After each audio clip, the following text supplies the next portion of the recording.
Gente, boa noite. Sejam muito bem-vindos e bem-vindas, né? A 31ª aula do curso de especialização de saúde mental e reforma psiquiátrica do SEDES Sapiens.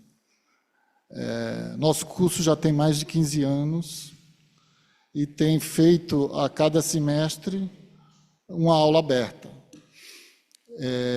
Também esse ano foi um ano bastante interessante, na medida que nós, do curso, fundamos o coletivo de mesmo nome, chama Coletivo de Saúde Mental e Reforma Psiquiátrica, que é um coletivo que começou algumas atividades internas, mas que pretende, no ano que vem, abrir para algumas atividades externas sobre vários temas ligados à saúde mental, né?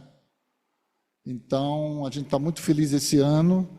O coletivo tem sido muito ativista nas nossas atividades do curso, inclusive ajudando a divulgar a aula aberta, estando no nosso clube de leitura, enfim, é um coletivo bem legal. E hoje estou vendo muitos dos nossos ex-alunos e alunos atuais, o que me deixa muito feliz, né, da gente poder ter essa perspectiva de trazer pessoas que já passaram pelo curso, que já tiveram a experiência do curso, e juntar para discutir alguns temas de saúde mental com os atuais alunos. Bem, hoje a gente está um dia muito especial, porque discutiremos um tema bem importante, que são os psicodélicos no cuidado em saúde mental. É um tema polêmico, é um tema que tem trazido muita coisa boa, mas também muita desinformação, e achamos que precisaríamos chamar alguém, né, com autoridade científica e de experiência de pesquisas em psicodélicos, né? E nada melhor do que o Dr. Dartil Xavier.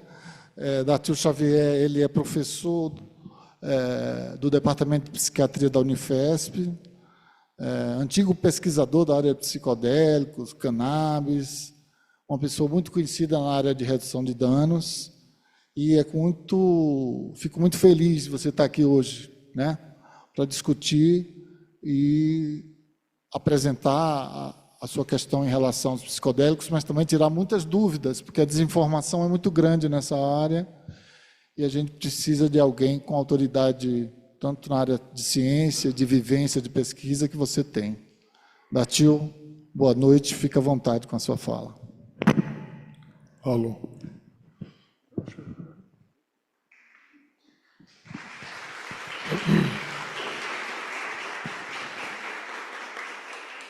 Eu prefiro falar de pé porque eu vou ficando inquieto enquanto eu vou falando. Bom, é um prazer estar aqui, ter sido convidado para mais... Não está indo?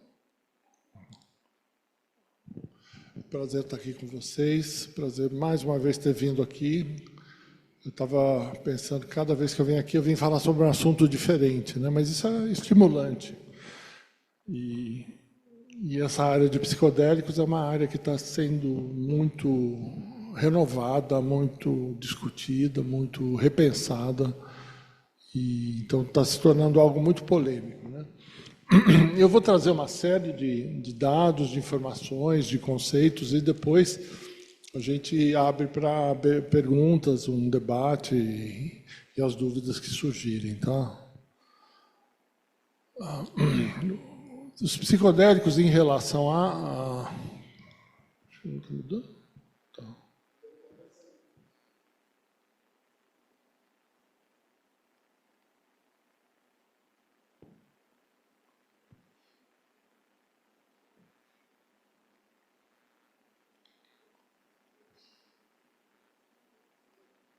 Estava funcionando? Agora está. Bom, os psicodélicos são considerados um subtipo de drogas, né? Droga no sentido de substância psicoativa que promove uma alteração de consciência. E a gente sabe que as drogas estão presentes na história da humanidade desde tempos pré-históricos, né? Então, a gente tem, por exemplo, indícios de uso de várias substâncias através de artefatos de povos antes do registro mais específico, ou seja, antes da história ter sido escrita, por isso a pré-história, né?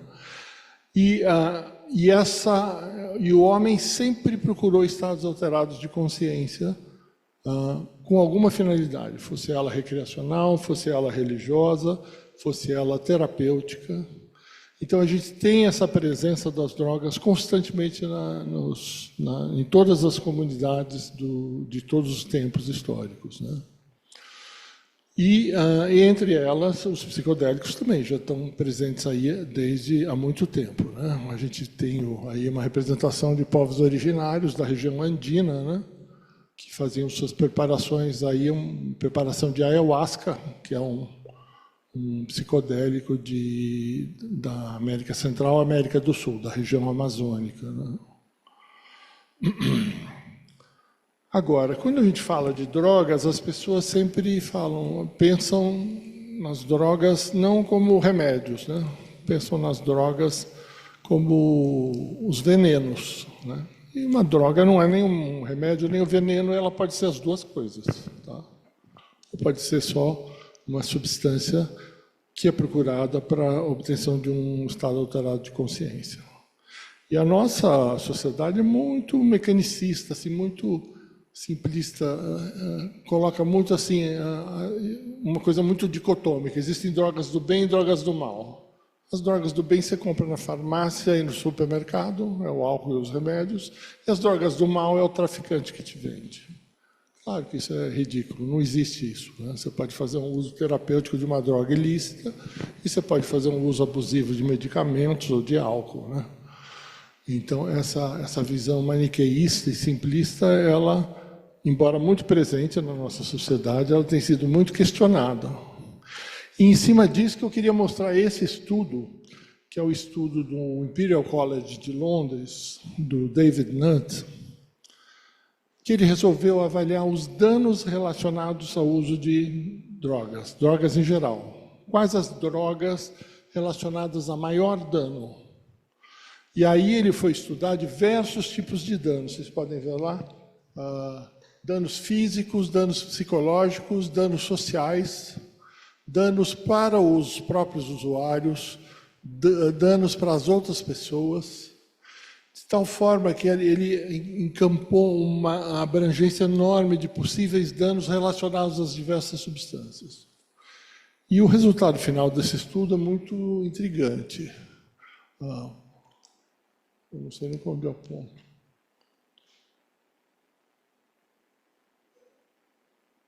Será que é aí?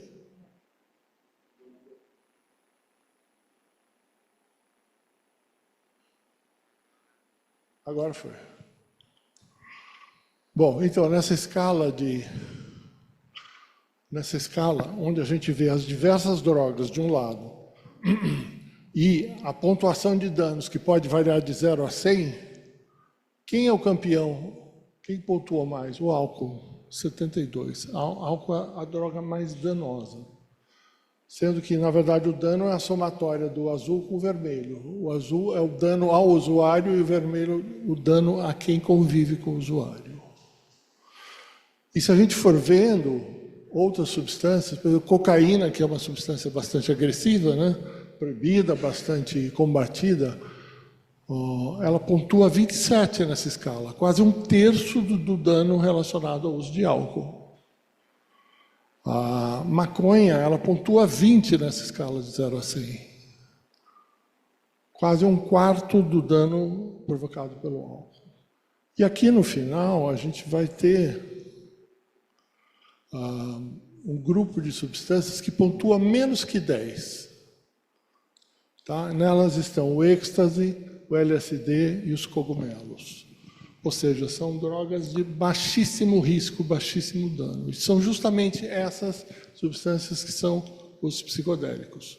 Ou seja, na classificação de danos de drogas em geral, são as substâncias mais seguras.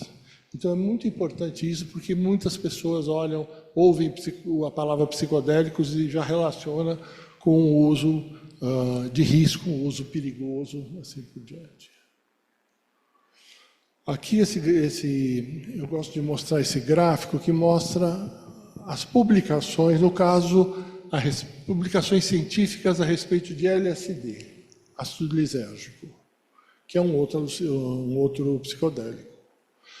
Começa o interesse na década de 50, aumenta muito as publicações, de repente começa a não se publicar mais. O que aconteceu aqui? Década de 70 foi a guerra às drogas, declarada pelo Nixon. A guerra às drogas é algo ridículo, porque nunca foi uma guerra às drogas, foi guerra contra pessoas que usavam as drogas, pessoas indesejáveis. E até a ciência sofreu com isso, os pesquisadores não podiam mais pesquisar. E só volta a aumentar aqui no final do século passado, em 1990, quando é o que eles se chamam, começa o renascimento psicodélico. Tá?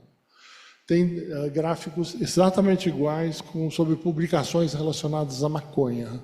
Maconha começa um interesse enorme até a década de 70, depois decai, 20 anos sem publicações e depois se retoma no final do século. Para mostrar que essas políticas equivocadas na área de drogas afetam até a pesquisa científica. E o que são os psicodélicos? Tem diversos tipos de substâncias que são psicodélicos. Tem 3 grandes grupos: triptaminas, feniletilaminas e ketamina. Tá? Aqui é o nome farmacológico. Triptamina tem o LSD, a psilocibina, que é dos cogumelos, a ayahuasca, que tem o princípio ativo de metiltriptamina. O segundo grupo é feniletilaminas, que tem o êxtase, ou MDMA, e a mescalina. E um terceiro grupo, completamente diferente dos outros, que é onde está só a ketamina. Eu vou falar um pouquinho de cada um deles, para vocês terem uma ideia do que se trata. Começando pela ketamina.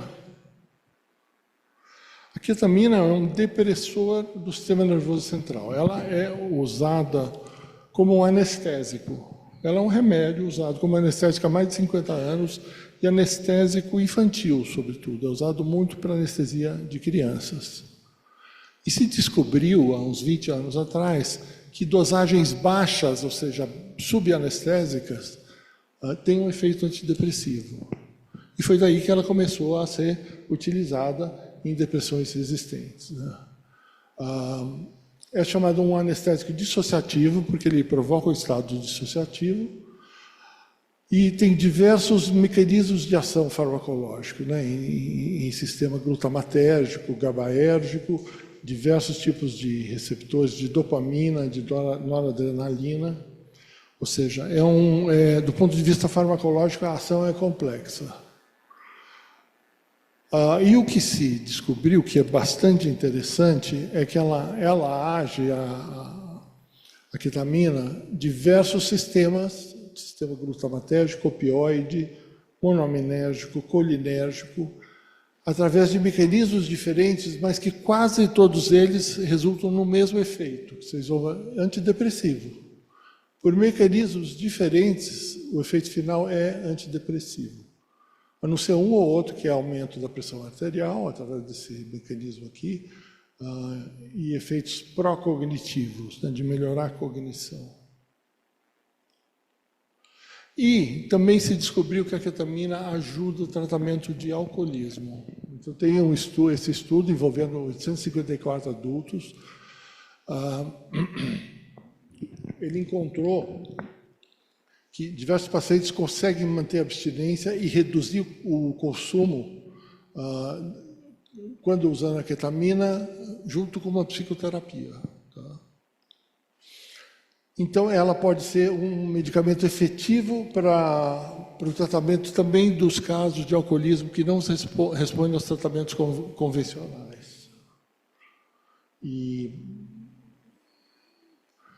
como é que os mecanismos que se supõe que ela haja para justificar essa questão do tratamento do alcoolismo? Né? Primeiro, a gente sabe que ela diminui os sintomas de abstinência.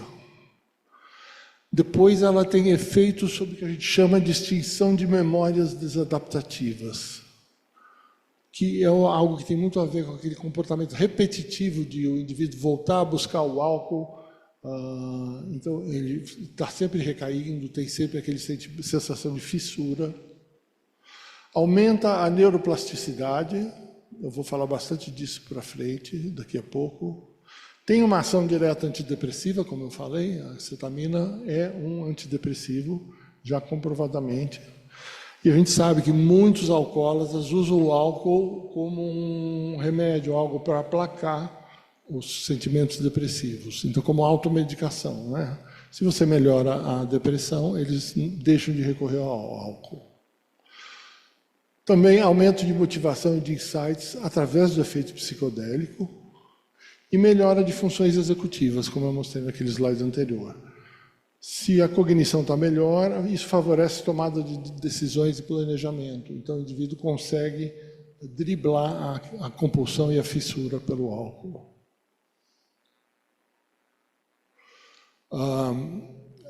Falei da ketamina, agora falando das anfetaminas, os estimulantes do sistema nervoso central. Eu vou falar mais especificamente aqui diversos desses são substâncias de uso ou médico, anfetaminas, ou recreacional, e o 3,4-MDMA é a metanfetamina, metileno, metanfetamina ou êxtase, tá? São as balas das raves, das festas. Então, o MDMA ele é um estimulante bastante seguro. Como eu mostrei naquele slide, daquela pontuação de risco, é baixíssimo o risco de uso dele. Ele é muito usado em festas eletrônicas, em raves, em comemorações, só que frequentemente, como se trata de um produto ilícito, os traficantes vendem gato por lebre. Em vez de vender o MDMA, eles estão te vendendo metilona, que também é um estimulante, mas que tem um monte de problemas, efeitos colaterais e riscos, inclusive cardíacos. Tá? Então, o que se faz nos países desenvolvidos é a testagem desse produto. Então, num clube, por exemplo, numa festa na Europa, nos Estados Unidos, no Canadá, na Austrália, na hora que você chega na balada, você pode chegar com o seu êxtase, a sua bala, e você dá ali na porta, ele raspa, faz um teste para saber se aquilo é MDMA mesmo. Se não for, eles colocam uma foto dela no telão da balada, dizendo, olha, estão vendendo gato por lebre aqui, não consuma esse produto. Senão, ele devolve para você e você consome tranquilamente, com segurança. Né? Eu fiz uma proposta de colocar isso nas festas aqui no Brasil há uns 15 anos atrás, e eu fui quase linchado, dizendo que eu estava fazendo apologia do uso de drogas. Né? Estava estimulando as pessoas a consumir drogas. Bom, mas e o MDMA enquanto remédio? Né? Esse é um estudo do nosso grupo, foi um estudo pioneiro, que a gente usou o MDMA em psicoterapia assistida para um grupo de mulheres vítimas de abuso sexual que desenvolveram estresse pós-traumático. Tá? Foi um estudo, a importância desse estudo, ele foi até um estudo pequeno, nem tão significativo, mas foi o primeiro estudo brasileiro com psicoterapia assistida por MDMA. Por quê? O MDMA é uma droga que a gente chama de empatogênica, ou seja, a pessoa sob efeito do MDMA, ela tem uma sensação de receptividade para o outro, de abertura para o outro. Vocês imaginam uma pessoa que sofreu abuso sexual, que desenvolveu estresse pós-traumático. Ela tem medo do outro, ela tem aversão ao outro, ela não se abre para nada. Então, vamos dizer assim, a forma de você favorecer essa postura empática através da psicoterapia assistida por MDMA.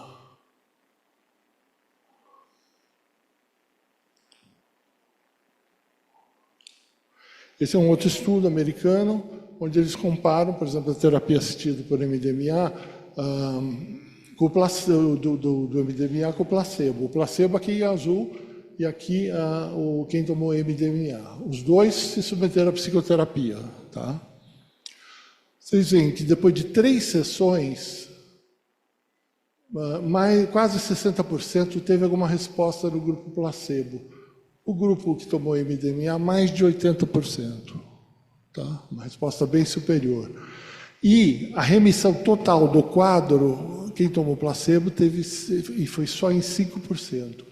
Quem tomou o MDMA, em mais de 30%, o quadro de estresse pós-traumático desapareceu. Ou seja, foi bem eficaz essa comparação com o placebo. Embora a psicoterapia sozinha tenha tido essa eficácia. A gente fala que foi o placebo, mas placebo mais psicoterapia, né?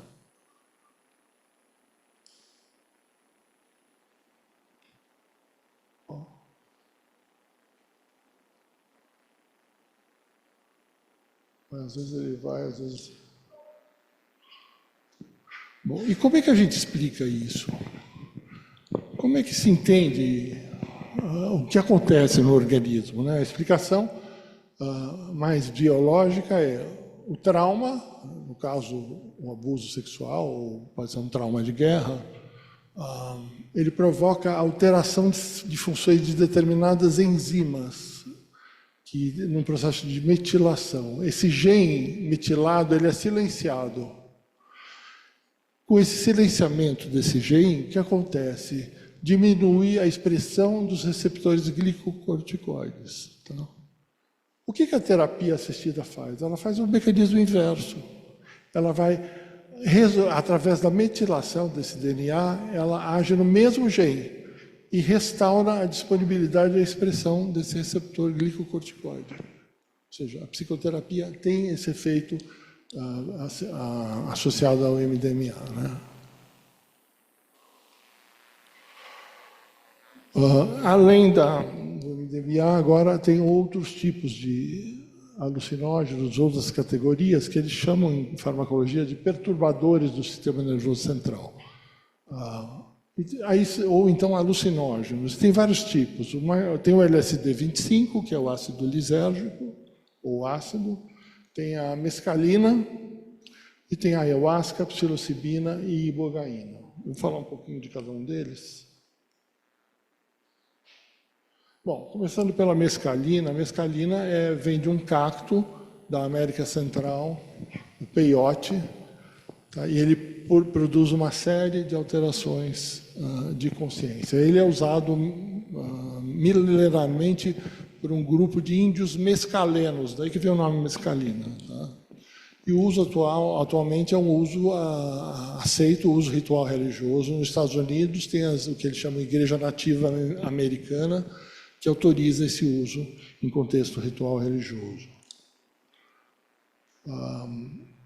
Tem a psilocibina, que vem do cogumelo Psilocybes cubensis, de uso sobretudo recreacional, mas que também tem na América Central, no México, tem um uso ritual religioso dos cogumelos.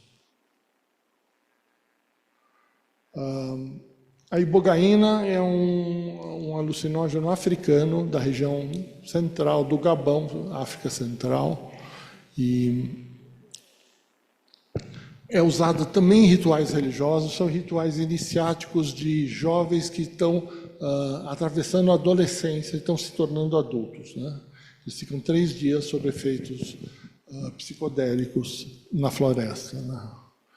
E a história da ibogaína no Ocidente é bem curiosa. Aconteceu o seguinte, tinha um americano que gostava de experimentar substâncias no mundo inteiro, isso na década de 50. Lotsof, nome dele. E ele foi participar de um ritual de ibogaína, lá na África, com a mulher dele. E ele era um dependente de heroína, de morfina injetável. E ele participou do ritual, ele achou interessante, achou diferente, mas ele ficou muito surpreso porque ele não teve mais vontade de usar heroína, nem nenhum outro derivado do ópio. Ele simplesmente largou com uma tomada de ibogaína. E daí ele estava conversando com a mulher dele que também usava, foi tomar ibogaína e também nunca mais quis usar. Daí esse Lotsof voltou para os Estados Unidos e começou a fazer todo um um away em cima disso. Olha, tem alguma coisa que resolve um problema grave para quem é dependente de opioide. Só que havia muita resistência a isso, e até hoje existe resistência à ibogaína, né? Mas, mais recentemente, depois do fim da guerra às drogas, começaram a se fazer estudos mais sérios, mais bem controlados, mostrando realmente a eficácia dela nesse tipo de tratamento de dependência de opioides lá na América do Norte. Depois eu vou mostrar o estudo nosso, tá bem? Mas...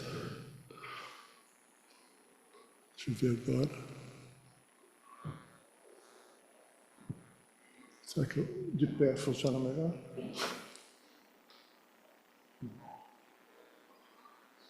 Bom, tem a ayahuasca. A ayahuasca é o equivalente da ibogaína para a África e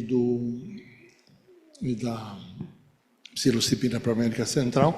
É o equivalente na América do Sul, né? Ou seja, é o nosso psicodélico, o nosso alucinógeno, também utilizado em rituais religiosos há tempos imemoriais, né? Que, na verdade, é uma cocção de uma mistura é um chá feito de duas substâncias, cujo efeito é psicodélico também. Eu vou mostrar alguns estudos do nosso grupo de trabalho que a gente desenvolveu. Esse é um estudo com ayahuasca. A gente começou a estudar ayahuasca, foi o primeiro psicodélico que a gente começou a estudar na década de 90, 1994. Por que a gente começou a estudar? Tinha um aluno meu, já era médico residente, e ele foi participar de um estudo na Amazônia, de verificar condições de saúde geral de jovem, de população que vivia naquela região amazônica. E daí ele voltou de lá e ele me contou uma história que me deixou muito impactado. Ele falou assim, olha, eu estava entrevistando uns velhinhos que me contaram, 4 velhinhos, que me contaram que eles tinham sido alcoólatras pesadíssimos a vida inteira e que eles passaram a frequentar um culto de ayahuasca, nessas religiões ayahuasqueiras, e que eles nunca mais beberam. Eu falei assim, mas como assim? 4 pessoas que passaram 50 anos da vida bebendo pesadamente entram para um grupo religioso e não bebem mais? Como o nosso grupo é um grupo de estudo de álcool e drogas, para a gente isso foi algo que chamou muita atenção. Ele falou assim, vamos estudar o potencial terapêutico disso. Foi daí que a gente começou uma linha de pesquisa com psicodélicos lá em 94. E dentro dessa linha de pesquisa, a primeira coisa que a gente tinha que mostrar era se era seguro ou não. É seguro consumir ayahuasca? E naquela época, a ayahuasca estava chegando nos grandes centros, as capitais do Brasil, as capitais do mundo. Tinha ayahuasca em Paris, Londres, Nova York. Estava chegando e todo esse auê, as pessoas falavam, gente, mas a gente não sabe se isso faz mal para a saúde. Não tem estudos. Eu falei assim, vamos fazer um estudo. Foi daí que a gente resolveu pegar adolescentes. Por quê? Porque adolescente é particularmente vulnerável. Eles estão numa fase de transição. Do ponto de vista psicológico, eles são vulneráveis. Do ponto de vista biológico, o cérebro ainda não tem a maturação total. Então, se a ayahuasca for agressiva, vai ser mais agressiva para um adolescente. Então, que estudo foi esse que a gente fez? A gente pegou um grupo de 80 adolescentes que bebiam ayahuasca pelo menos uma vez por mês há vários anos. Alguns bebiam desde a infância. E a gente comparou com um grupo de adolescentes com as mesmas características, mas que nunca tinham bebido ayahuasca na vida e nem tomado nenhum outro tipo de psicodélicos, né? Bom, o desempenho neurocognitivo, os testes neuropsicológicos foram igualmente bons nos dois grupos, no grupo controle e no grupo de adolescentes que bebia ayahuasca, ou seja, não tinha nenhuma alteração cognitiva. Só que o que chamou mais atenção é que o grupo de adolescentes que bebia ayahuasca tinha menos sintomas depressivos, menos sintomas ansiosos.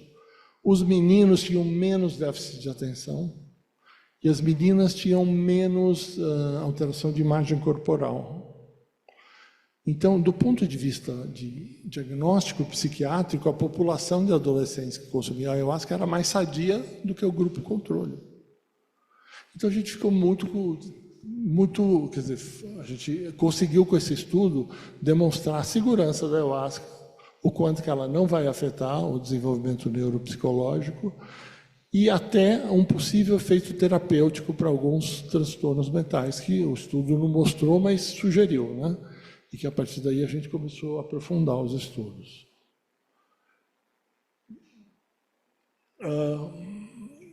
Bom, esse é um outro estudo que é bem recente, eu só coloquei para dar o contraste, porque é um estudo desse ano, né?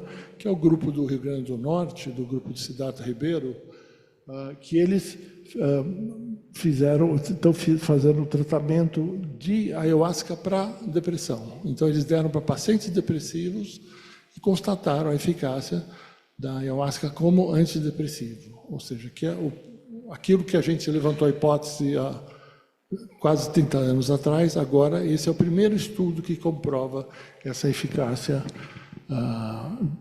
do tratamento de depressão resistente.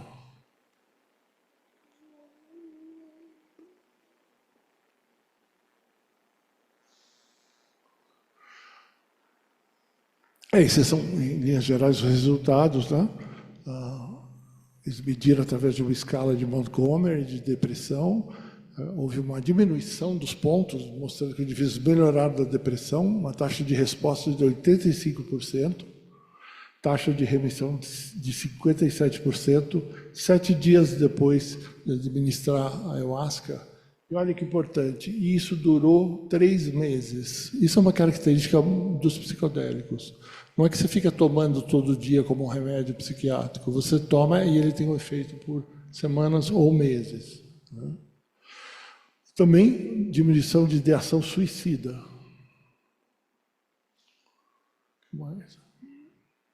Esse é um outro estudo nosso com a ibogaína, que nós publicamos em 2014. A gente acompanhou 75 dependentes de cocaína que não respondiam aos tratamentos convencionais. E eles se submeteram a uma psicoterapia assistida por ibogaína, que é aquele alucinógeno africano que eu tinha falado. Nos Estados Unidos já tinha estudos mostrando eficácia para dependência de opioide, morfina, né? Agora, para cocaína foi esse o primeiro estudo nosso, né? E esses pacientes foram acompanhados. A nossa surpresa foi que 70% largou o seu uso tanto de cocaína quanto de álcool. Tá? Agora, teve um dado muito importante nesse estudo. Quem foi lá, os pacientes que foram lá, tomaram a ibogaína e desapareceram, muitos melhoraram. Mas os que tomaram a ibogaína e passaram pelo processo de psicoterapia, esses tiveram uma melhora sustentada. Os que só tomaram a ibogaína sem a psicoterapia tiveram uma taxa de recaída altíssima. Então, é uma das coisas que a gente aprende muito com psicodélicos. Psicodélico não é molécula mágica, não é uma pílula mágica. Tá? É algo que é feito dentro de um processo mais complexo de uma psicoterapia assistida. Tá?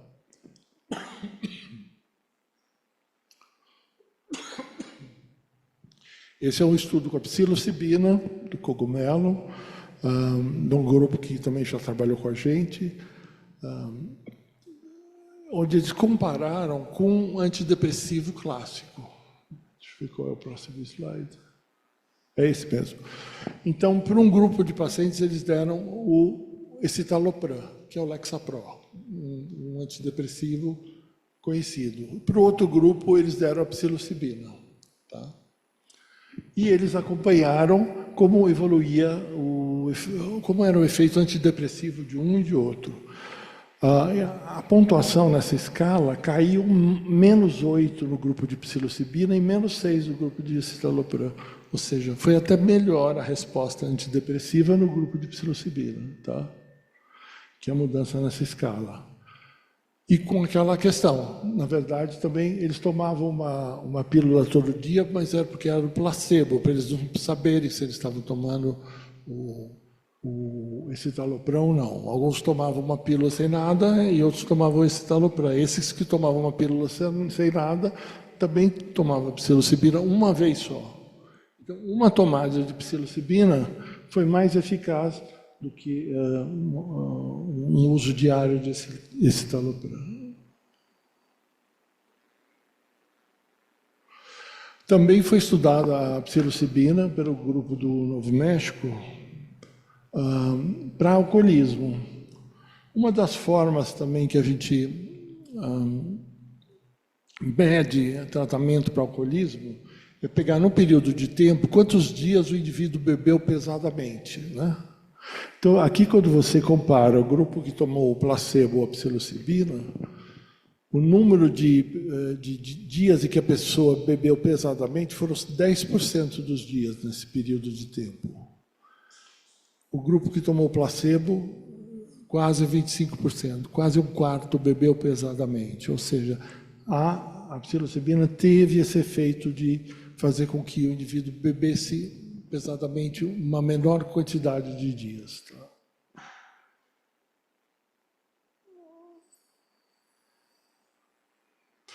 De tal forma que o que a gente pode dizer, assim, meio que resumindo esses efeitos terapêuticos, é que diversos psicodélicos, o LSD, a psilocibina, a ibogaína, a ayahuasca, o MDMA e a cetamina, eles vão ter efeitos em diversos transtornos mentais. Depressão, quase todos eles agem. Ansiedade, também bastante eficazes. Diversos tipos de dependência. Tem estudos de LSD para o álcool, psilocibina para tabaco, metanfetamina e assim por diante. Prevenção de suicídio. Tanto a ayahuasca quanto a cetamina, eles fazem desaparecer a ideação suicida em poucas horas, né? A gente sabe que o suicídio, você medica um paciente que está com ideação suicida, ele demora semanas para desaparecer a ideação suicida. Em geral, 2 a 3 semanas. A cetamina e a ayahuasca, 2 horas depois, o indivíduo não tem mais ideação suicida. É vamos dizer assim, um efeito imediato, né? Transtorno pós-traumático, também vários deles têm essa eficácia e estão estudando ainda para outros transtornos com resultados aparentemente favoráveis, para psicose, transtorno bipolar, transtorno de atenção, transtorno obsessivo-compulsivo.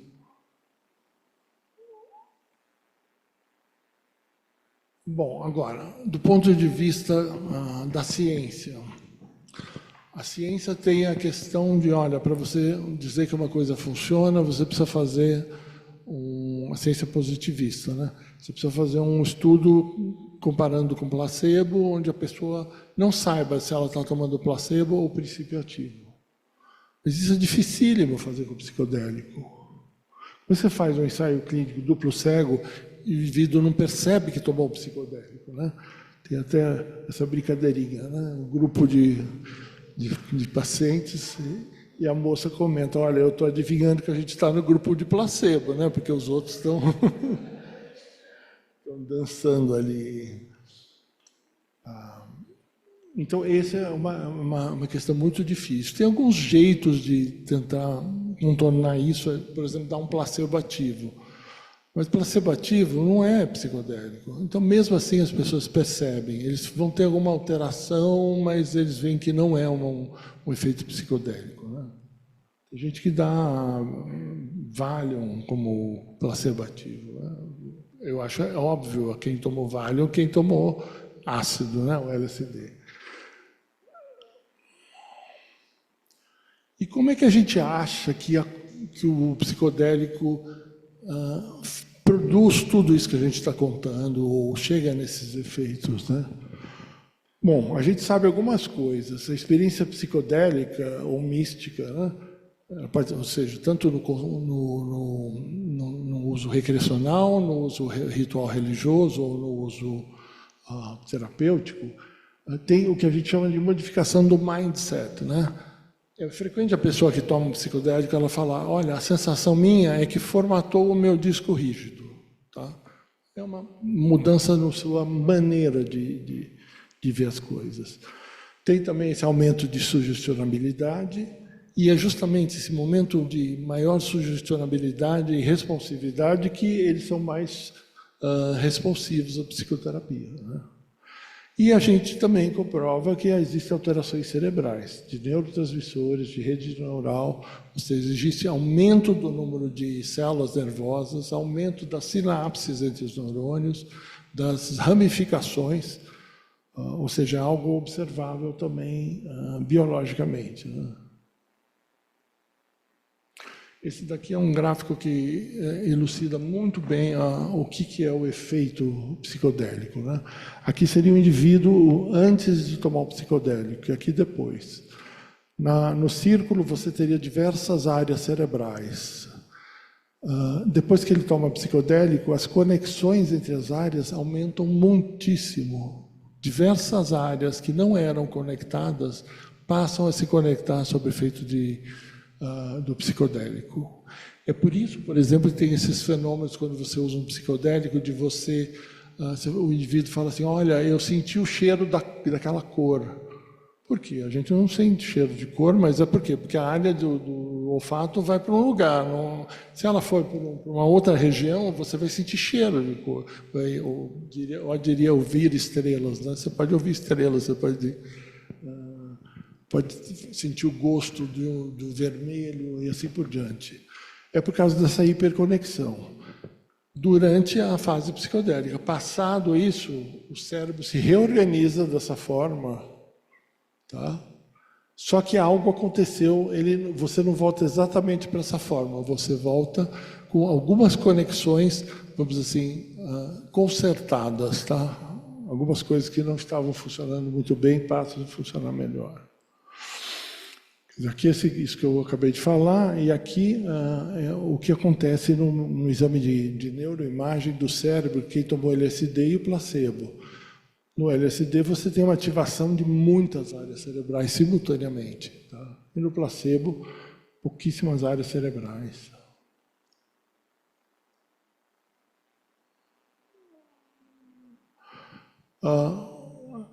Eu falei da neuroplasticidade, né? A neuroplasticidade é essa possibilidade de você modificar as conexões cerebrais, o número de conexões, o número de sinapses, o número de ramificações de neurônios, ou seja, tudo isso é constatado que acontece mesmo, né? Ramificação, formação, espinhas dendríticas.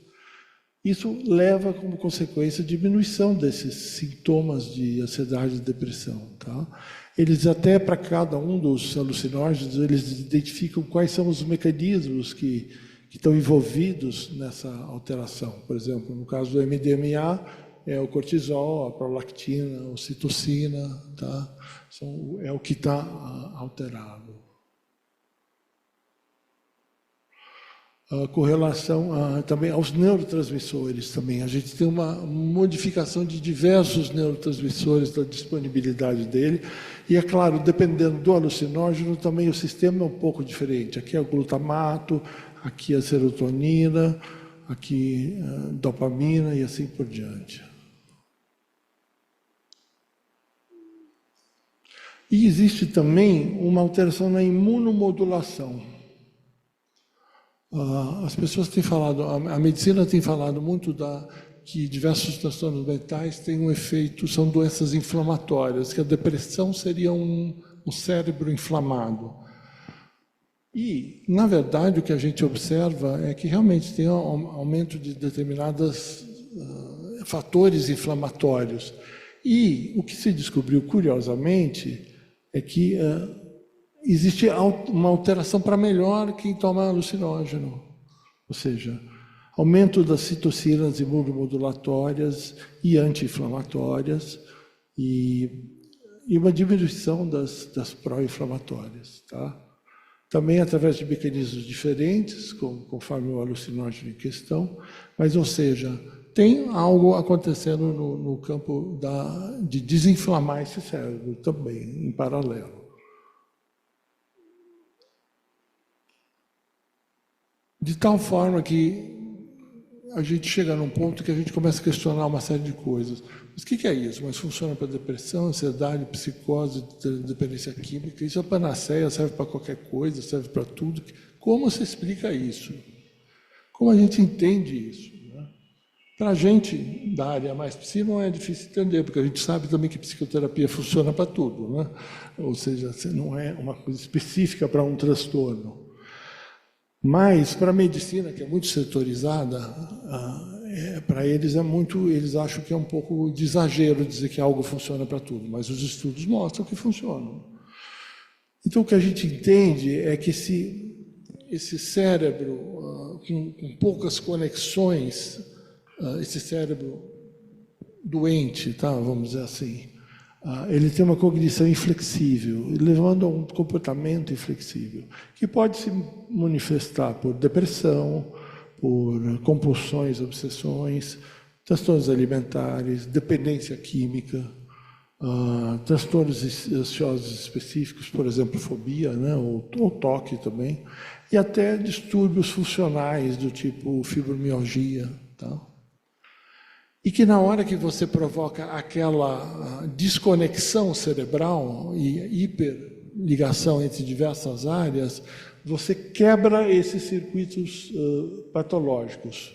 Ou seja, aquela ruminação repetitiva do depressivo, ele quebra aquilo. E é por isso que ele sai imediatamente de uma ideação suicida. Tá? E daí você permite que aquele indivíduo, imediatamente após a experiência psicodélica, junto com a terapia, ele reorganize o seu cérebro de uma forma não patológica. Tá? E daí a importância da terapia assistida. Tá? De tal forma que o que a gente sabe de eficácia terapêutica é dessas 4 primeiras: transtornos de substâncias, depressão, ansiedade e estresse pós-traumático. E tem alguns estudos que sugerem fortemente também eficácia em transtorno de déficit de atenção, transtorno alimentar e transtorno obsessivo-compulsivo. Bom, lembrar que isso também existe um uso milenar pelos povos originários e provavelmente eles aproveitavam desse efeito terapêutico, embora eles não chamavam isso assim, né? E aqui uma curiosidade, que o reino animal também usa psicodélicos. Então a gente sabe que os elefantes comem plantas psicodélicas, aqui uma raposa comendo cogumelo. E aqui é muito curioso, porque o golfinho, ele provoca o baiacu. O baiacu, quando fica com medo, ele secreta uma substância psicodélica. E o golfinho faz isso para ele ter o barato, ou seja, para ele curtir um barato psicodélico, ele provoca o peixe. Esse é o barato do animal. Então, era isso que eu tinha. Podemos conversar, abrir para...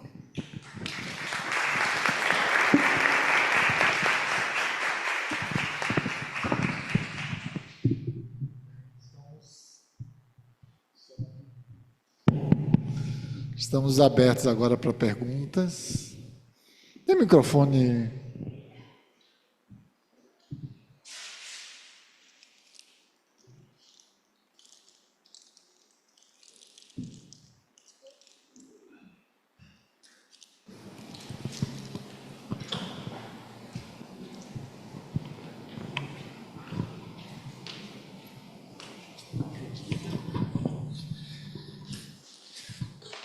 Boa noite.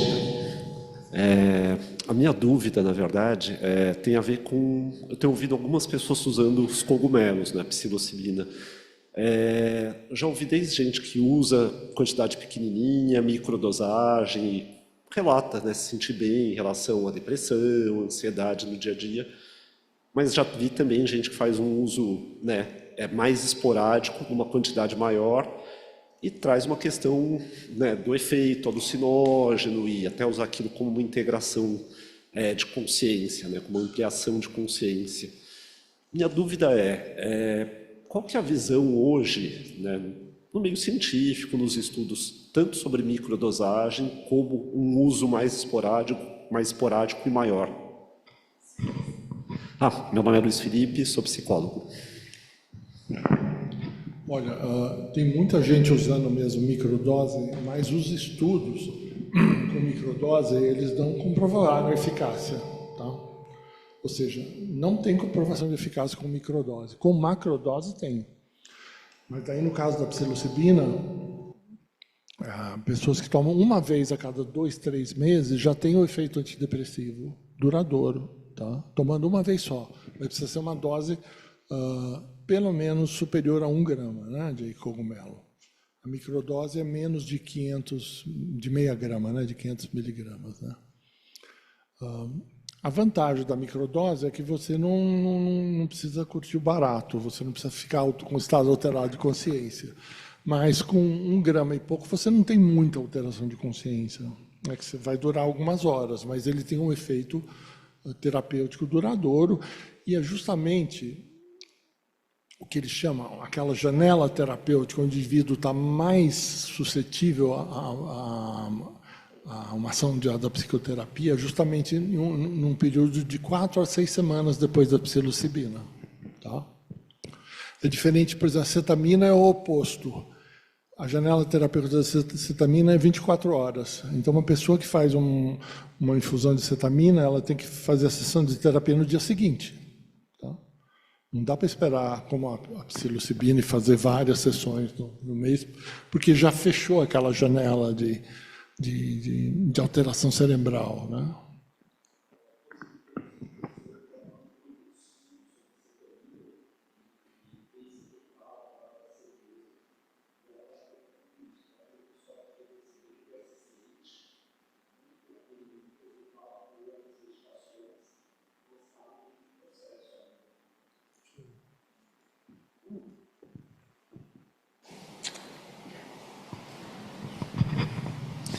Boa noite, eu sou o Alessandro, eu sou psicólogo. Darty, eu queria te perguntar se dentro das pesquisas que você vem realizando, se vocês também vão buscando entender a contextualização do uso das substâncias. Por exemplo, você falou aí, né, do êxtase, da bala no uso das festas raves, né? Sei de pessoas que têm tomado ayahuasca nesse contexto, por exemplo. E aí eu queria entender como é que você entende o uso ritual, o uso assistido, a não preocupação do contexto, né, o que pode causar, o que pode estar presente aí, de isso ser mais disruptivo. Se a gente poderia dizer que, dependendo se há contexto errado ou equivocado, enfim, a relevância disso nas pesquisas que vocês estão realizando. Então, eu acho que é bem importante a sua pergunta. A gente, até agora, até muito recentemente, a gente só estudava esses usos contextualizados. Por quê? Porque eu não conseguia nem aprovação de comitê de ética para dar para paciente psicodélico. Eu fui conseguir isso a primeira vez há 6 anos atrás, 7 anos, não, 9 anos atrás. Mas eu estou com isso desde 94. Mas eu só podia estudar quem usava. Então, eu estudava ou o pessoal que usava em ayahuasqueiro, em grupos religiosos, ou o pessoal das raves, ou o uso recreacional. Ou seja, eu acho que o contexto é muito importante. No uso recreacional é fundamental para a redução de danos. Ou seja, a coisa que vai proteger você de um problema decorrente do uso de droga é a redução de danos. Você tem informação sobre como usar, quanto usar, em que contexto, quando não usar, com o que misturar. Ou seja, tudo que a gente tem de substância legal, seja álcool, seja remédios, a gente tem informações. Olha, não misture com isso, não misture com aquilo. E o pessoal que lida com drogas ilícitas, eles não têm essas informações tão fáceis, né? Mas eles desenvolveram um know-how disso, né? E daí se desenvolve uma série de estratégias de redução de danos. Que substância você pode misturar?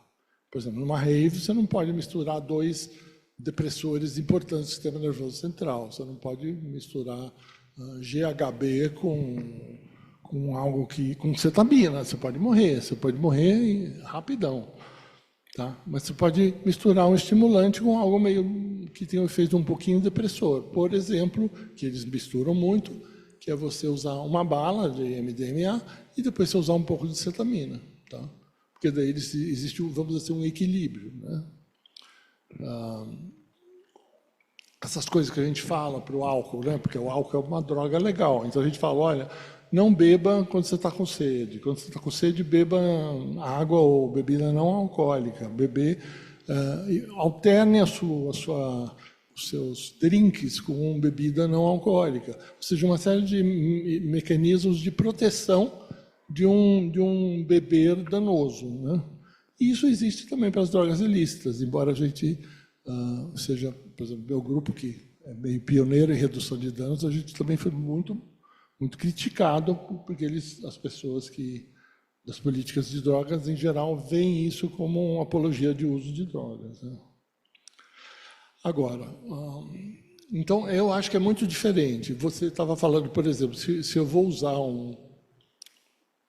uma psilocibina, uma ayahuasca, um ácido lisérgico, um LSD, num contexto terapêutico, eu vou fazer um ambiente protegido, o indivíduo vai ser reassegurado, vai ser controlado, vai ser visto do ponto de vista físico e psicológico, e daí ele vai tomar uma macrodose, porque a gente não trabalha com microdose, só com macrodose. E daí ele vai ser avaliado e acompanhado. Agora, se eu estou, por exemplo, numa balada, fazendo redução de danos, eu não vou achar que é normal o indivíduo tomar uma dose macro de LSD, porque ele vai entrar em pânico dentro da balada. Então, na balada, você toma 1/4 da dosagem terapêutica, no máximo, 1/4 ou 1/8 de uma dose de LSD numa balada, né? Por quê? Porque senão a pessoa se desorganiza, se desestrutura, porque o setting, o ambiente é muito importante nos efeitos finais, né? O uso ritual religioso também, eles têm uma série de mecanismos de proteção. Quem já foi num ritual ayahuasqueiro sabe o cuidado que as pessoas têm antes, durante e depois da experiência psicodélica, né? Ali, nesse caso, no contexto ritual religioso. Então, o meio é importantíssimo, sim. Boa noite. Dartiu, você pode falar um pouquinho do panorama de pesquisa no Brasil dos psicodélicos? Quão difícil é hoje fazer pesquisa, quanto não? Como a gente pode esperar os próximos anos também? Se vai pipocar muita pesquisa ou como que está? Olha, é bem difícil. Como eu falei, há pouco tempo que eu tenho conseguido a aprovação de comitê de ética para começar a fazer pesquisas. Antes eu conseguia estudar quem já usava, fosse rave, fosse festa, fosse ritual religioso. Para eu ter autorização para dar para um paciente, daí eu preciso de comitê de ética e um protocolo muito rígido. Tem muito preconceito. Eu acho que a classe científica é preconceituosa, os médicos são muito preconceituosos. Aquilo que eu mostrei no começo, dos riscos relacionados ao uso de droga, eu estava mostrando que os psicodélicos são justamente as drogas de menor risco, né, comparativamente. Mas não é esse o conceito que a medicina ensina para a maioria dos médicos. Eles têm uma visão preconceituosa, né, tanto do uso terapêutico quanto do uso recreacional, né. Então, eu enfrento muito a resistência, né. Quando eu comecei uma pesquisa há 3 anos atrás, dentro de um hospital psiquiátrico da Universidade Federal de São Paulo, eu estou dando psicodélicos para alguns pacientes. Os meus colegas olham como se eu fosse um ET, né? Olha, esse indivíduo é aquele maluco que está dando droga psicodélica para paciente, né? Inclusive, o chefe do departamento de psiquiatria veio falar comigo dizendo que estavam exigindo que eu mostrasse, junto à reitoria da universidade, a aprovação do comitê de ética. Eles não estavam acreditando que eu tinha uma aprovação de comitê de ética, né? Imagine se eu vou fazer uma pesquisa sem aprovação de comitê de ética. Eu não sou maluco, né? Mas, ou seja, as pessoas não acreditaram que eu tinha essa aprovação, para mostrar o tamanho do preconceito, né? Então é muito difícil fazer pesquisa, assim, trabalhar contra a corrente mesmo, né? E acontecem coisas bizarras, por exemplo, a ayahuasca, a gente consegue vamos dizer assim, um atalho Por quê? Porque a gente tem a autorização do uso ritual religioso. Tá? A ibogaína também tem uma história de uso ritual religioso. Teoricamente, você não pode prescrever a ibogaína, mas você pode alegar que você quer usar a ibogaína em contexto ritual religioso. O que aconteceu já? A gente estava assessorando uma clínica aqui em São Paulo de psicodélicos, onde a única coisa oficial mesmo era a cetabina, né? Mas, usando esses atalhos, a gente conseguia fazer tratamento com ibogaína também. Vinha gente dos Estados Unidos, da Europa, da Ásia, fazer tratamento com ibogaína aqui. E a gente não pode divulgar isso para os outros brasileiros. Ó. Quer dizer, é um absurdo isso, né? Ou seja, a gente desenvolveu um know-how de conseguir fazer algo que atraiu gente do mundo inteiro. E aqui a gente tem uma legislação que trabalha contra, né? O outro ponto que eles trabalham contra é essa questão da psicoterapia assistida. Porque eles falam assim, uma psicoterapia não dá para você avaliar a eficácia porque não dá para fazer grupo placebo. Como é que é o placebo da psicoterapia? É conversa de comadre? Daí a Anvisa fala assim, não, a gente não avalia a psicoterapia. Fala assim, mas a minha proposta é psicoterapia assistida por psicodélico. Como é que fica? Vocês não avaliam, então vocês nunca vão dar o ok para a gente? Né? Tem esses contrassensos, né?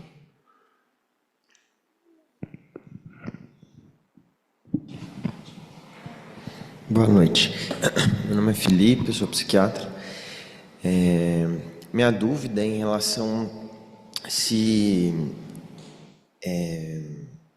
entre os pesquisadores, né, entre as diversas pesquisas, qual que é a variação do setting? Assim? Se tem uma variação muito grande ou se tem um setting mais ou menos padronizado? E a mesma dúvida em relação a...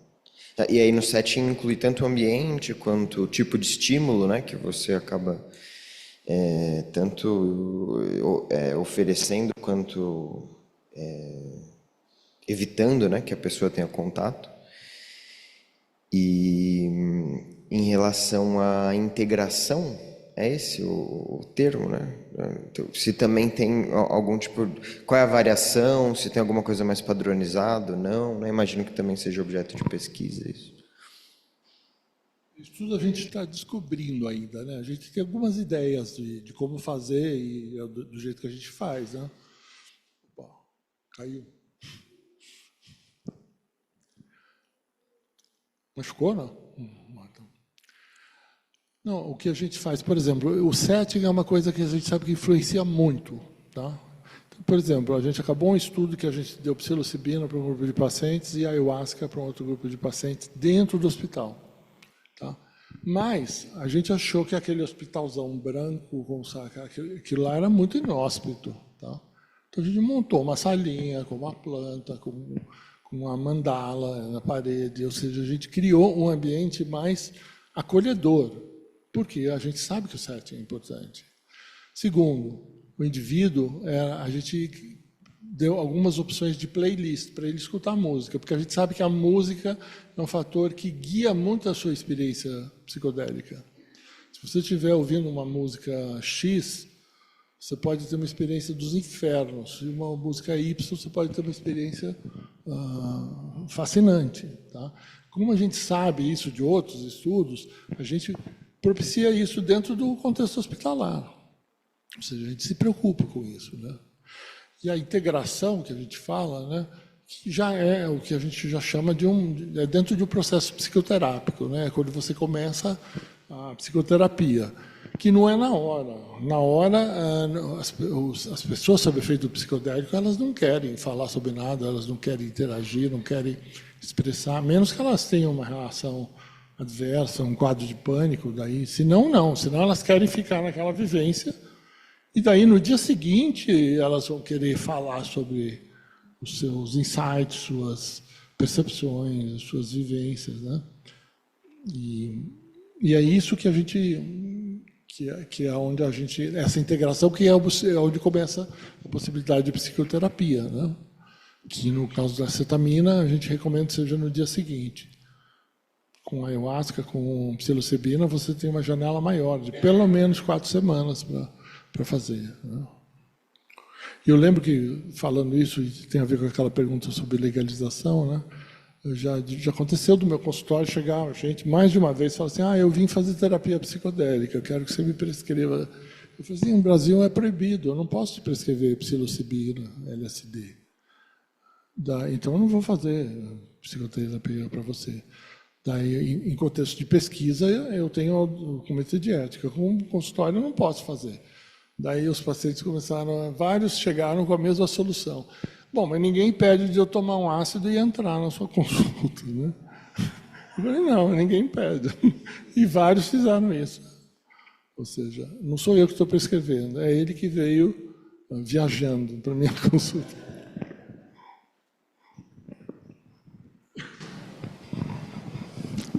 Boa noite, sou Juliana, terapeuta junguiana. E eu tive contato, você até falou a experiência dos infernos, né, que o povo chama de PEA, né, que você realmente tem uma experiência infernal, né? Então, primeira curiosidade entre essa experiência infernal, no mundo junguiano a gente diria contato total com a sombra, né, uma identificação, uma vivência profunda, versus uma experiência bacana, né, que a gente tem também. O que acontece nessas duas experiências? E também, uma vez eu, conversando em roda de amigos, só me falaram assim, olha, não, é porque o problema disso tudo, que até agora não foi dito, por exemplo, na palestra, me disseram que se você tem um receptor X aí no cérebro, que eu não vou lembrar, você pode, ao efeito de uma droga como essa, psicotizar. Né? E a minha sensação, que eu já tive uma PEA grande, foi essa. Parece que eu psicotizei ali, eu falei, não sei se eu volto. Né? Voltei, graças a Deus. Mas eu queria ter essa curiosidade, né? Fake ou não? Né? Essa questão do receptor X aí, que pode psicotizar e não ter retorno. Existe essa preocupação. Por exemplo, um dos critérios de seleção de pacientes para os nossos estudos psicodélicos é o indivíduo nunca ter tido um quadro psicótico na vida. Tá? Agora, qualquer um de nós, sob efeitos de psicodélicos, vai ter manifestações psicóticas. Tá? Porque, na verdade, é uma dissolução do ego. Tá? E é uma emergência de uma série de conteúdos inconscientes. Tá? Para quem é junguiano, é prato cheio, porque tem muitos símbolos de inconsciente coletivo, coisas que pessoas diferentes têm as mesmas vivências, muito parecidas com determinado psicodélico. Né? A história, por exemplo, o símbolo da ayahuasca é a serpente. É muito frequente você, numa viagem de ayahuasca, você vê serpente, você vê crocodilo, sapo, coisas de floresta, né? E assim por diante. Mas é claro que vem conteúdos de todas as espécies, né? Das formas que você possa imaginar. Eu tenho um paciente que tem uma experiência curiosa com a ayahuasca. Ele nunca tinha tomado ayahuasca, ele foi tomar ayahuasca em contexto ritual religioso. Ele estava num processo meio de dificuldades conjugais, e ele era meu paciente de terapia. E ele falou o seguinte, ele falou assim, olha, eu tomei ayahuasca e eu tive uma experiência de desdobramento. Eu saí do meu corpo e eu fiquei em cima me olhando. E eu fiquei me olhando, conversando com a minha mulher, como se fosse um psicodrama. E ele viu uma cena que tinha acontecido de uma briga dele com a mulher.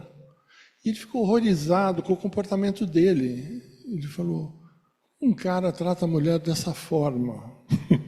Ou seja, mas foi justamente a partir dessa experiência de desdobramento psicodramática que ele pôde se olhar de fora. Né? Eu achei muito curioso esse efeito terapêutico desse paciente em si. Né? Mas, ou seja, as pessoas vão trazer esses conteúdos que têm a ver com os nossos conflitos, os nossos traumas, os nossos complexos e assim por diante. Né? Agora, por uma questão de precaução, a gente recomenda que alguém que já teve uma experiência psicótica não induzida, né, espontânea, que não deve arriscar. Tá? Mas essa questão de que isso vai causar uma psicose que não vai ter volta é muito questionável se isso realmente... Todos os casos que falaram, o indivíduo tomou ayahuasca, enlouqueceu e nunca mais voltou. Esses casos já eram pessoas que já tinham enlouquecido pesadamente antes de tomar ayahuasca, né?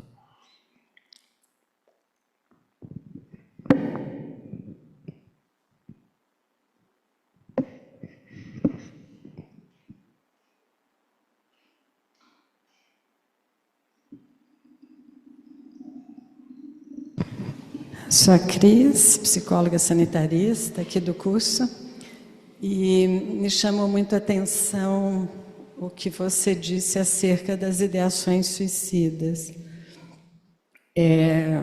A gente sabe que o Brasil está com uma incidência muito alta entre jovens de 15 a 29 anos de suicídio, não é só a ideação, mas é a realização. E o que me chama a atenção é entre os jovens indígenas, que é um grau muito preocupante de suicídio, que eu venho observando, porque tenho estudado. Alô? É o quanto, para os jovens indígenas, tem aumentado a ideação e a realização de suicídio, principalmente nesse contexto de não demarcação das terras, então não está descontextualizado de um momento político-social, e que parece, né, ouvindo você, falo, poxa, será que há um afastamento tão grande daquilo que é originário, né, daquilo que sempre foi um recurso de provável equilíbrio psicossocial, né? Então, queria ouvir um pouco acerca disso. Bom, eu não tenho muita experiência com povos originários, né? Mas a gente sabe que os povos originários, não só no Brasil, no mundo inteiro, no Canadá tem muitos estudos com povos originários, né? Que a questão da civilização, na hora que eles começam a ir para as cidades, que eles perdem uma série de questões identitárias, e daí a autodesvalorização aumenta muito, e daí eles têm uma taxa de alcoolismo altíssima desses povos originários que vão para as grandes cidades, e depressão e suicídio também, isso é altíssimo. Agora, o paradoxo é que, se a gente está falando de ayahuasca, né? Quer dizer, a ayahuasca vem dos povos originários, só que isso é vivenciado de uma forma integrada, né? Eu acho que provavelmente os povos originários menos mesclados com os brancos, né? Eu acho que eles conseguem manter mais a sua estrutura mais arcaica, de tradicional, os Yanomamis, né, que tem menos contato.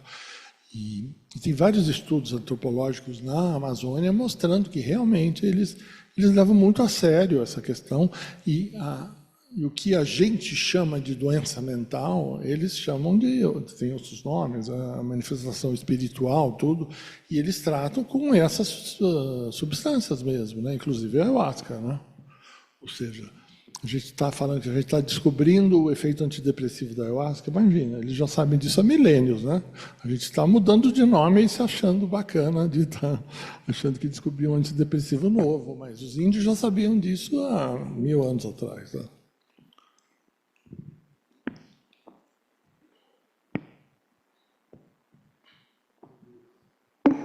Esse som aqui. Como psiquiatra, estou muito feliz pelas perspectivas que a gente tem. Como psicoterapeuta, fiquei em dúvida nessa questão aí da integração.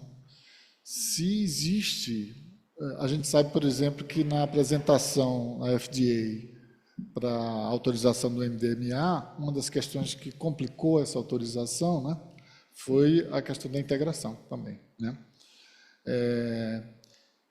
Se existe algum tipo de protocolo ou não, ou se isso se dá associado a qualquer linha psicoterápica, né?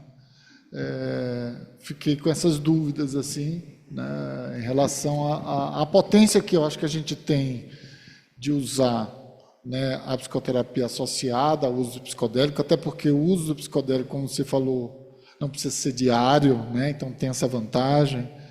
Então, queria que você falasse um pouco mais se tem alguma questão ligada a isso, principalmente porque agora vão reapresentar a FDA nos Estados Unidos para a psilocibina, né? E Pelo que eu sei, também essa questão da integração é uma questão polêmica nessa apresentação. Então, eu queria que você falasse um pouco, tanto da questão do MDMA, o que é que pegou na rejeição da FDA e agora com a psilocibina. O dado objetivo que a gente tem se a gente for assim, fazer um resumo da maioria dos estudos de eficácia de psicodélicos, né, para diversos problemas psíquicos, quando você associa o psicodélico a uma psicoterapia, você aumenta a eficácia. Se ele estiver sozinho, a eficácia também existe, mas ela é menor. Tá? Então, existe um efeito terapêutico dessa associação, e é por isso que a gente defende a psicoterapia assistida. Agora, é um saco de gato, porque tem gente de todas as linhas que você possa imaginar, e tem gente sem formação psicoterápica fazendo essas integrações. Não? Claro, tem gente que vem isso daí não é tanto problema. A gente tem aqui no Brasil que quem faz psicoterapia ou é médico ou psicólogo, né? Mas fora do Brasil tem vários lugares que não é assim, né? Você pode ser de uma outra formação. Eu acho que pode ter uma pessoa que tem uma outra formação e é muito sensível e possa ser um terapeuta, né? Sei lá, um assistente social. Não acho que isso é obrigatório necessariamente, mas não dá para chegar ali. O que acontece parece muito o grupo de alcoólicos anônimos. O indivíduo acha que só porque ele tem uma experiência com aquilo, ele é o terapeuta.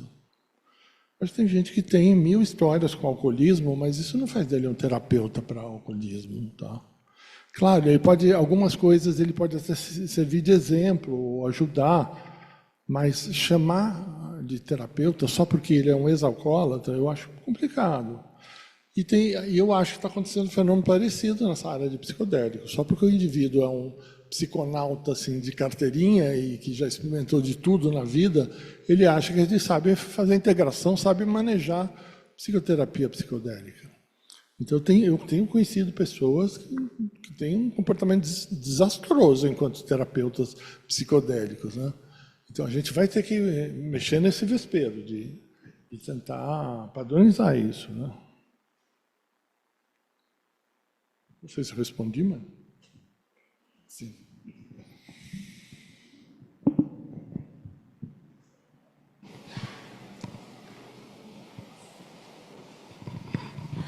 Oi, boa noite. Acho que um colega aqui atrás foi trazendo um pouco da questão dos desafios da pesquisa em relação ao uso de psicodélicos na saúde mental.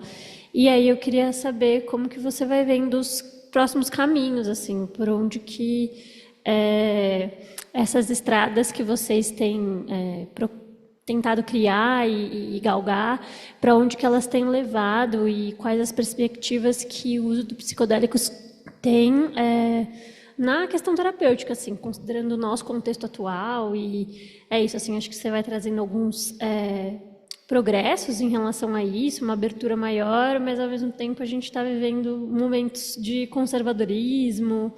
E queria saber assim como que você vai enxergando esses próximos passos. Olha, eu não sei para onde vai caminhar. Eu sei que tem muito preconceito entre os cientistas, entre os médicos, mas a gente tem muita evidência de que as pessoas melhoram. Agora, teoricamente, por isso que eu pus aquele slide lá do duplo cego, né? A Anvisa queria o FDA, que eles querem comparar com o placebo. Tem um grupo que vai com placebo, outro grupo vai com o princípio ativo. Daí eu acredito que aquilo é eficaz, que não é sugestionabilidade. Bom, eu acho complicado, porque por causa daquilo que eu falei. Se é uma psicoterapia envolvida, você já entra num grau de subjetividade que vai ser difícil você mensurar certas coisas. Né? Então, e outra coisa você viu, comparando os estudos, se você é prescrito um antidepressivo, você tem que tomar diariamente por meses, anos, séculos. Você toma um psicodélico, você toma a cada 2 meses uma psilocibina, a cada 3 meses, e aquilo lá se mantém o efeito antidepressivo, o efeito... Ou seja, Primeira coisa, quem se interessa por legalizar isso é a indústria farmacêutica. Qual o interesse de legalizar um produto que vai contra os antidepressivos? A indústria farmacêutica ganha dinheiro com o uso crônico de remédios. Se eu puder usar uma psilocibina a cada 2 meses, isso é péssimo para a indústria farmacêutica. Então, eles não têm interesse em investir nisso. Não tem interesse nenhum. E é muito difícil a gente tentar, que é o que eu tento fazer com muita dificuldade, é tentar estudar de um outro ângulo, sobre uma outra perspectiva. Então, eu fico estudando como é que é o uso recreacional, o uso ritual religioso, que eu sempre fiz. E agora, quando eu estou estudando com paciente, eu estou estudando com modificação do setting, né? Eu modifico a sala, coloco uma mandala, coloco música. Me preocupo muito com a integração com as sessões de psicoterapia que vão ter, para trabalhar os conteúdos que foram emergentes daquela sessão psicodélica.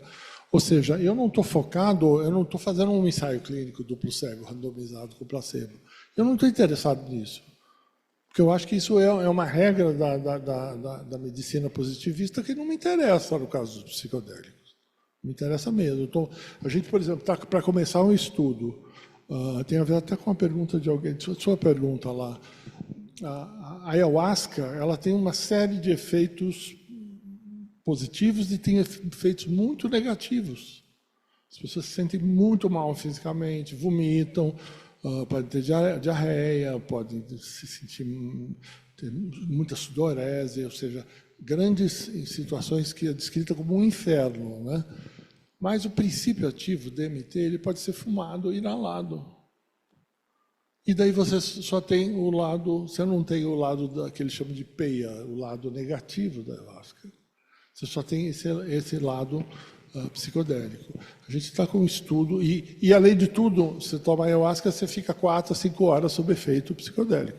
Esse não, você fica meia hora e depois desaparece. Então, você usar o DMT puro, a gente vai começar um estudo agora, onde a gente vai comparar o indivíduo que inala o DMT no ambiente hospitalar e o indivíduo que inala na natureza. O mesmo indivíduo, ele vai inalar 2 vezes. A gente vai medir o que vai ser diferente. Por quê? Porque a gente está interessado nesse set aí. Se é um contexto extra-hospitalar, se isso, subjetivamente, as pessoas acham que eles aproveitam mais a experiência fora do hospital. Eu acho que eles devem ter razão. Só que a gente vai agora fazer mensurações objetivas do que acontece com aquele indivíduo no hospital e fora do hospital, né?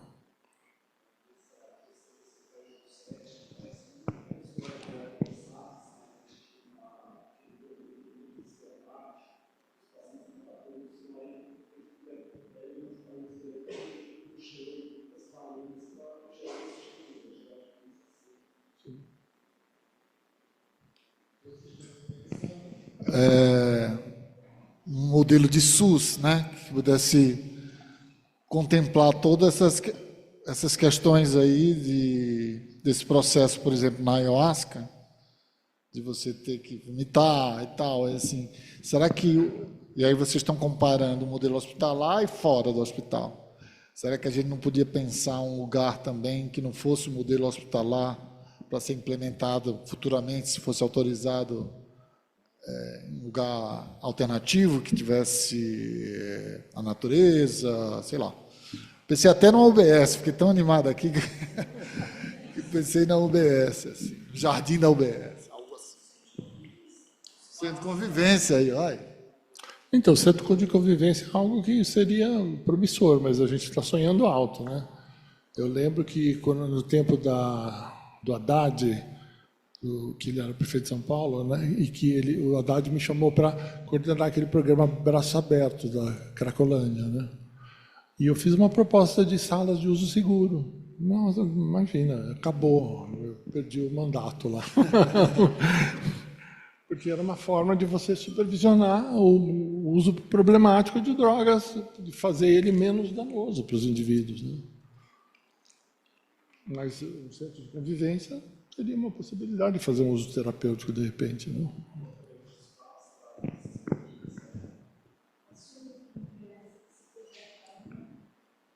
os CAPs trazem essa experiência, né, de ter um ambiente diferenciado, equipe multidisciplinar, né, uma visão até de as próprias pessoas decoram paredes, pintam coisas, né, trazem elementos novos para o espaço, né. Fico pensando que no CAPS já estamos aí na atenção especializada, né? Fico pensando que esse tipo de uso não necessariamente tem que estar ligado a um transtorno, mas há uma opção, às vezes, de bem-estar, ou de querer ter aquela experiência, até para depois elaborar numa psicoterapia e tal. Aí, nesse sentido, por isso que eu pensei na UBS, Centro de Convivência, que são locais da atenção primária, atenção básica. Então, talvez a gente pudesse, como planejamento de política pública futura, pensar no uso desses psicodélicos em ambientes hospitalar, talvez para aqueles mais graves, no caso da cetamina, porque tem uma série de questões, mas no caso do DMT, da ayahuasca e de outros, poderia ser num centro de convivência, né? Assim, algo que não tivesse tanta complexidade e que pudesse não ser só usado por uma questão de um transtorno, mas também por uma questão de saúde também, né? De querer um bem-estar, saúde. Isso que você falou, por exemplo, a cetamina, que é o psicodélico que está totalmente autorizado o uso, né? O laboratório Fleury faz cetamina. Só que você vai lá no Fleury, como é que é? É um monte de salinhas, assim, cortininhas, a pessoa ali, tudo uma cama, ela vai lá e injeta, e a pessoa fica em observação 1 hora e vai embora para casa. Quer dizer, linha de produção.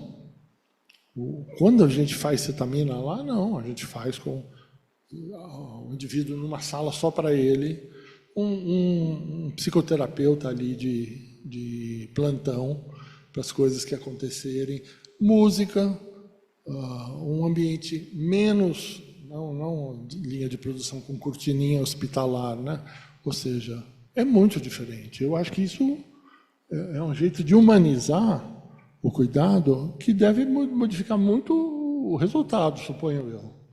Poderia até fazer um estudo para comparar, né, se a eficácia do Fleury é igual a das nossas, né? Aí, Cris, fica a ideia do centro de convivência aí.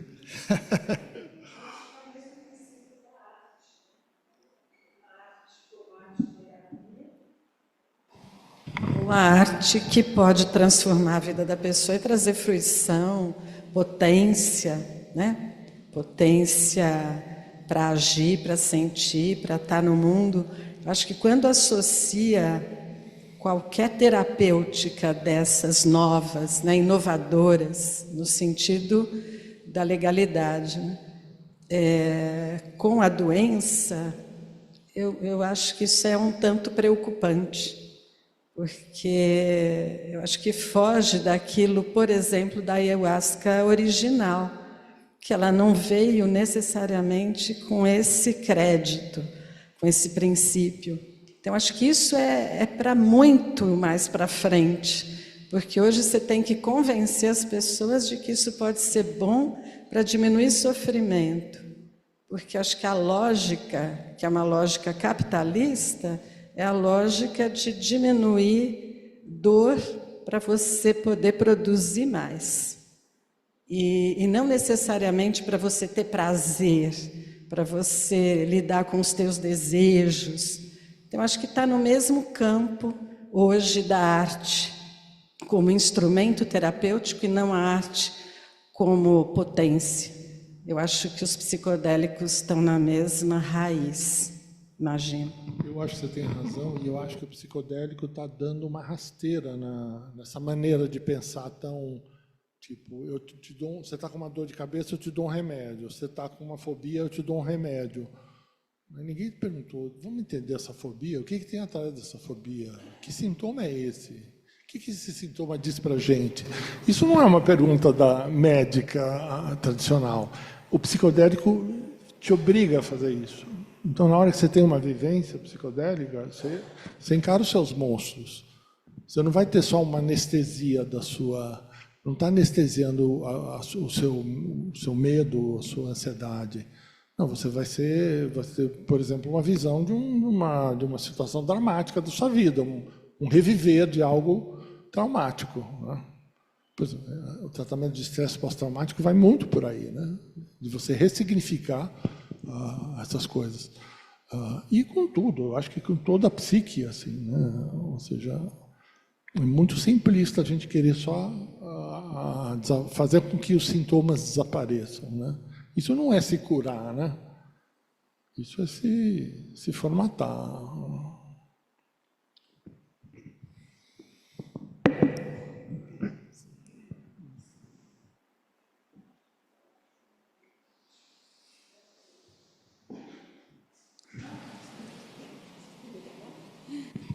Obrigada, Dartil. Eu vim bem curiosa de te ouvir. Faz tempo que eu conheço teu trabalho, na secretaria também, quando você fez o movimento na Cracolândia.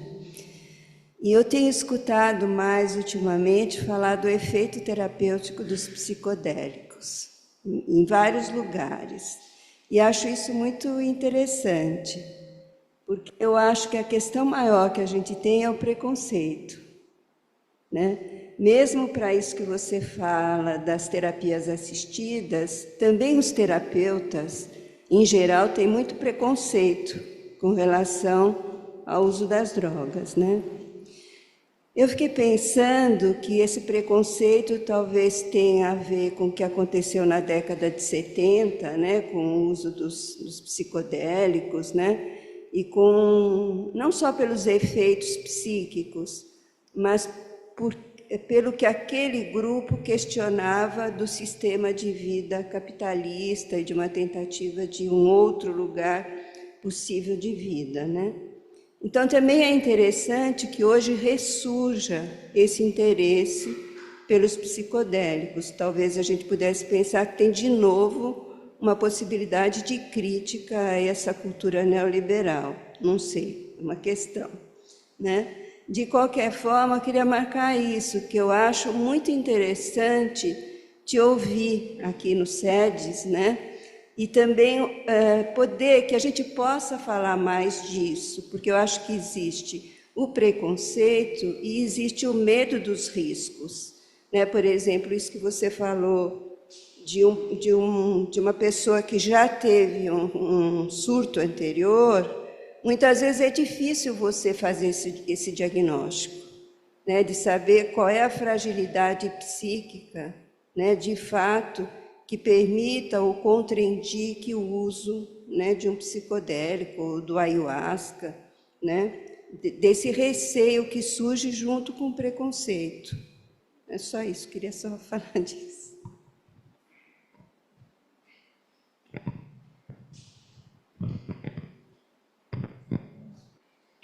Uma pergunta curtinha, Dartil, se você puder falar qual linha de terapia que é na psicoterapia da pesquisa que você fez, que vocês pretendem fazer, ou, em geral, se você acha que tem alguma linha que é melhor para assistida com psicodélico.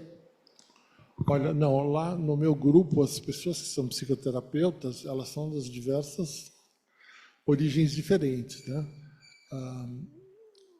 E eu coordeno há 30 anos um centro de tratamento de dependências químicas, né?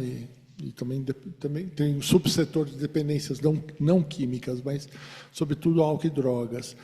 E eu sempre trabalhei com psicoterapia junto, mas eu nunca fiz exigência de linha. Então, tem desde junguianos, freudianos, psicoterapia profunda, tem existencialistas, tem cognitivo-comportamental.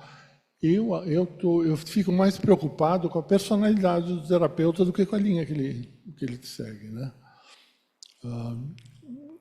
Claro que eu não sei se é um viés de formação, porque eu sou junguiano, né? Então eu venho de uma escola de psicologia profunda. Eu lembro que eu olhava o cognitivo comportamental com 10 pés atrás, né? Ficava.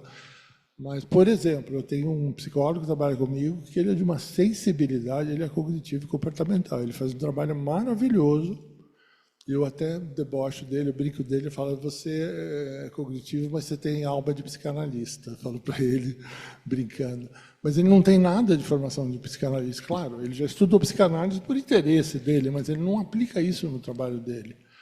Então, não tem essa exigência de ter um pressuposto, de ter uma linha XYZ. Eu estou mais preocupado com a personalidade do terapeuta, né? Eu acho que tem gente que tem jeito para coisa, tem gente que não tem jeito para coisa. Agora, se ele fez formação aqui ou lá, eu acho que dá meio na mesma no final. Isso não muda muito, né?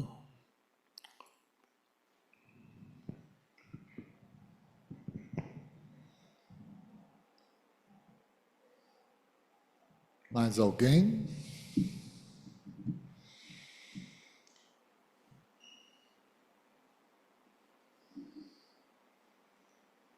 São quase 10 horas, né, na segunda-feira. Dartiu quer falar mais alguma coisa? Gente, então, muito obrigado pela presença de vocês. Acho que foi um debate muito interessante, tirou muitas dúvidas, né, Dartiu? Acho que a gente está com esse tema tão polêmico, com essa função de estar, né, não só dentro da sala de aula, mas fora também, abrir essa discussão para essas dúvidas, para tentar conter a desinformação, porque o fake news é muito grande nessa área também, e a gente tem que ter a responsabilidade de trazer um conteúdo embasado, mais sério, e principalmente discutido, dialogado aqui, né, entre nós, para a gente qualificar bastante cada vez mais essa discussão. Boa noite, gente. Muito obrigado e...